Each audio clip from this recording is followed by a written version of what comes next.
Sir, ఆర్టీసీకి సంబంధించి విద్యుత్ బస్సులు ప్రవేశీకరణకు సంబంధించి చర్చ జరుగుతూ ఉంది. ప్రశ్న, ఈ సందర్భంగా ఆర్టీసీ కార్మికులు తీవ్రమైనటువంటి మనోవేదనకు గురై ఉన్నారు.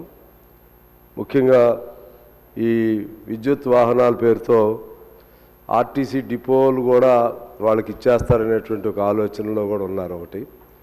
రెండోది, ఆ మధ్య వాళ్ళు ఒక సమ్మెకు పిలిపిస్తే ప్రభాకర్ గారు నేను చొరవ చేసి ఆ సమ్మెను జాయింట్ కమిటీగా ఏర్పాటు అయ్యి వాళ్ళ సమస్యలపైన సమ్మెకు పిలిపించారు. అధ్యక్ష, మంత్రి గారు నేను ఇద్దరం కలిసి, వాళ్ళ కోదండరామ్ గారు, మేము ముగ్గురం కలిసి ఆ సమ్మె జరగకుండా సమస్యలు పరిష్కారం చేస్తారని వాళ్ళకి హామీ ఇవ్వటం జరిగింది.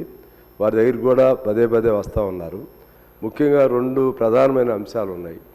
ఆర్టీసీని ప్రభుత్వంలో విలీనం చేయటం అనేది అది పాలసీ మ్యాటరు.